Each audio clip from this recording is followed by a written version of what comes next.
হচ্ছে রাত্রি 2টোর সময়। থাম্বনেল দেখে তো সবাই বুঝেই গেছো আজকে আমরা কোথাও ঘুরতে যাব, তো তাই জন্য রাত্রি 2টোর সময় রেডি হয়ে গেছি। তো এটা আমার ফার্স্ট টাইম ফ্লাইট এক্সপিরিয়েন্স হতে চলেছে, তাই আমি ভীষণ এক্সাইটেড। তোমাদের মধ্যে অনেকেই তো আগে হয়তো চড়েইছো ফ্লাইট। তো এদিকে ব্যাগপত্র সব গোছানো হয়ে গেছে, আমি তো রেডি, নীলাদ্রিও অলমোস্ট রেডি, আর জাস্ট ক্যাবটাও চলেই আসবে 5-10 মিনিটের মধ্যে, বুক করা হয়ে গেছে। তো তাড়াতাড়ি চলো বেরোনো যাক এখন। আর সবাইকে ওয়েলকাম নতুন একটা ব্লগে। আর পুরো জার্নিটা কিন্তু আমি ছোট ছোট পার্টির তোমাদের সবার সাথে শেয়ার করব, আর পুরো আমার জার্নিটা কেমন হলো সেটার একটা বড় ব্লগও আসবে, তাই চ্যানেলটা এক্ষুনি সাবস্ক্রাইব করে দাও। চলো এখন ভিডিওটা স্টার্ট করা যাক। ঠাকুরকে একবার প্রণাম করে নিই যেন জার্নিটা একদম ঠিকঠাক হয়। চলে এসছি এখন কলকাতা এয়ারপোর্টে। আমাদের বাড়ির ছাদ থেকে না এয়ারপোর্টের একটা ফুল ভিউ দেখা যায়, মানে সকাল বিকাল যখনই ছাদে যাই তখনই ফ্লাইট টেক অফ করা, ল্যান্ড হওয়া, সব কিছু এতদিন দেখতাম আর খালি আমি ভাবতাম কবে আমিও যাব। তো ফাইনালি চলে এসছি সেই দিনটা। এখন লাগেজ বের করা হচ্ছে গাড়ি থেকে। এই হচ্ছে বাইরে থেকে পুরো এয়ারপোর্টের কিন্তু ভিউ। এর আগে আমার ফ্যামিলিতে আমার বাবা মা সবাই চড়েছে, বাট আমি এই এক্সপিরিয়েন্সটা বাঁচিয়ে রেখেছিলাম, ভেবেছিলাম আমার বরের সাথেই ফার্স্ট টাইম যাব। তো ঢুকতেই আমরা কিন্তু এভাবে একটা বোর্ডে আমাদের ফ্লাইটের টাইম সব কিছু দেখতে পেলাম, যেরকম তোমরা স্টেশনে দেখতে পাও ঠিক সেরকম। আর এই হচ্ছে ভেতর থেকে পুরো এয়ারপোর্টটার ভিউ। তো চেক ইন করার সময় বেসিক্যালি শুরুতে তোমাদের আধার কার্ড আর তার সাথে তোমাদের টিকিটের যে হার্ড কপি থাকবে সেটা কিন্তু তোমাদের দেখাতে হবে। দেন ঢুকেই আমরা এখন যাচ্ছি আমাদের লাগেজটাকে চেক ইন করানোর জন্য। 5 মিনিট মতন ওয়েট করতে হলো আমাদের, যেহেতু সব এক্সিকিউটিভরা অকুপাইড ছিল। তাও সকালের দিকে তো, ভোরের ফ্লাইট, মাঝরাতে অলমোস্ট এসছি, সেই কারণে নীলাদ্রি বলছে ভিড়টা অনেকই কম। তো এখানে আমাদের লাগেজগুলো ওয়েট হলো আর ওতে একটা ট্যাগ লাগিয়ে দেওয়া হলো। দেন আমাদের ফাইনাল ডেস্টিনেশনে পৌঁছলে ওখানে কিন্তু আমরা এই ব্যাগটা পাবো। এর সাথে কিন্তু আমাদের মিন ওয়াইল জার্নিতে আর কোনো সম্পর্ক থাকবে না। তোমার যে হ্যান্ডব্যাগটা থাকবে ওটাই এখন তোমার সাথী। ওতে তোমার যদি কোনো দরকারি বিলঙ্গিংস থাকে, ধরো তোমার জ্যাকেট, জল, মেডিসিন এরকম কিছু, তাহলে ওগুলো সব কিন্তু তোমার হ্যান্ডব্যাগে রাখতে হবে। কোনো রকম ইলেকট্রনিক্স গ্যাজেট যেমন ক্যামেরা, চার্জার, এগুলো কিন্তু এই ব্যাগে নেওয়া যাবে না, হ্যান্ডব্যাগে নিতে হবে। এখান থেকেই পেয়ে গেলাম আমরা বোর্ডিং পাস। হাতে এখন আমাদের প্রচুর সময়, তাই ভাবলাম একটু এদিক ওদিক ঘুরে দেখি। আমাদের ফ্লাইট হচ্ছে 4:55-তে। তো এরপর আমরা এখন যাচ্ছি সিকিউরিটি চেক ইন করানোর জন্য, যেখানে আমাদের হ্যান্ডব্যাগ ওটা কিন্তু ভালো মতন চেক করা হবে। তো দেখতেই পাচ্ছ বেশ লাইনও আছে। এখানে আমাদের বোর্ডিং পাসটা দেখিয়ে তারপরে ভেতরে এখন ঢোকা হবে। আর এই বক্সটার মধ্যে দেখতে পাচ্ছ কি, দেশলাই, মাচিস, চাকু, কোনো রকম ধারালো বা ফ্লেমেবল জিনিস নিয়ে ঢোকা যাবে না। প্রথমেই নিতে হবে একটা tray, then purse, mobile, smart watch, earphone, even ব্যাগে জলের বোতল থেকে শুরু করে যে কোনো ইলেকট্রনিক্স গ্যাজেট থাকলে সব কিছু কিন্তু খুলেই ট্রের মধ্যে সাজিয়ে ব্যাগটা খালি করে পাঠাতে হবে ওদিকে। আর আমাদের ফিজিক্যাল একটা চেক ইনও হবে, দেন ওদিক থেকে গেলে পরে কিন্তু আমরা ব্যাগটা কালেক্ট করব। এদিকে এসে বুঝতে পারছি না এটা এয়ারপোর্ট না শপিং মল, কি নেই এখানে। কালার বাড়ির এত বড় একটা আউটলেট দেখতেই পাচ্ছ, যেটা দেখে আমার হাতটা খুচখুচ করছিল। আর এদিকেই দেখছি ব্যাগসের এত দারুণ একটা store, you name it you get it, এরকম একটা অবস্থা। এত স্টোর রয়েছে এখানে। একটা কথা আমাকে বলো তো, এয়ারপোর্টের সিলিংটাতে এরকম ব্যঞ্জনবর্ণ স্বরবর্ণ কেন লেখা?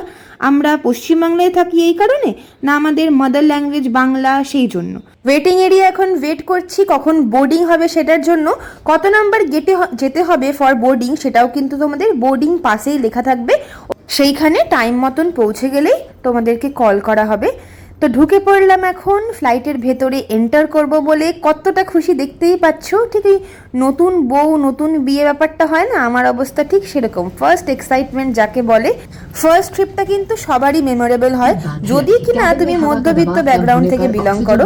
এখানে দিদিভাই বেশ সুন্দর একটু ডেমো দিয়ে দিচ্ছে বিপদে পড়লে কি করতে হবে সেই সব। দেখতেই পাচ্ছ প্লেন মহাশয় উড়ে পড়েছে, আর আমি দেখতে পাচ্ছি দুর্দান্ত একটা সিটি লাইটের ভিউ, যেটা কিনা একেবারে মেসমারাইজিং, মানে অদ্ভুত একটা ফিলিং লাগছে ওপর থেকে এরকম দেখতে। তারপর দারুণ একটা জিনিস এক্সপিরিয়েন্স করলাম, ফ্লাইট থেকে সানরাইজের ভিউ। উফ, অদ্ভুত লাগছিল খালি চোখে।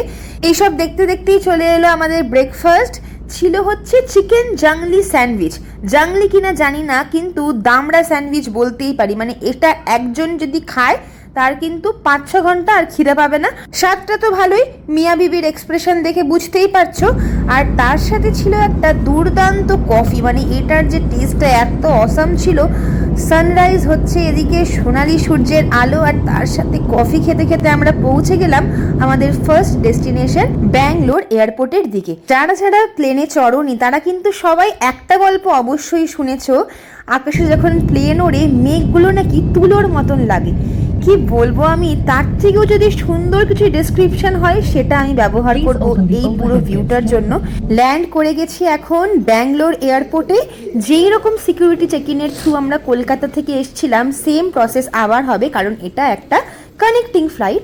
আমরা জাস্ট সিকিউরিটি চেক ইন করে এখন ব্যাঙ্গালোর এয়ারপোর্টে ঢুকলাম। তো আজকে খুব শখ করে এই বুটসগুলো পরেছিলাম।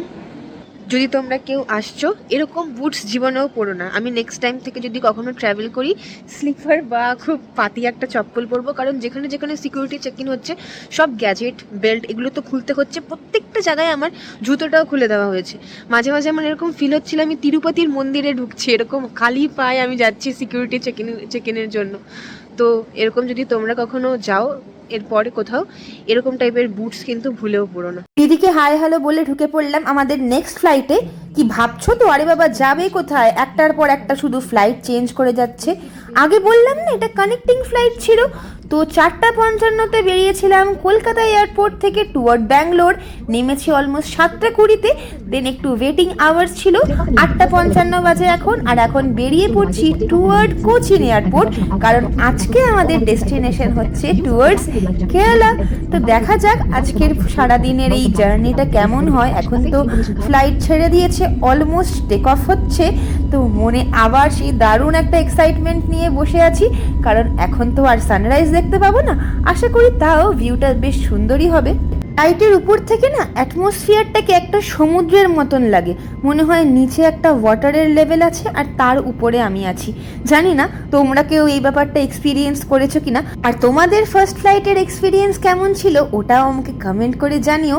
এদিকে নীলাদ্রি তো একদম ঘোড়া বেছে ঘুমিয়ে পড়েছে, সবাই মোটামুটি ঘুমাচ্ছে যাকেই দেখছি, বাট আমি তো একটুও ঘুমাইনি। ওই যে বললাম না, ফার্স্ট ফ্লাইটের এক্সপিরিয়েন্স ঠিক প্রথমবার বিয়ে করার মতনই হয়, বুঝলে?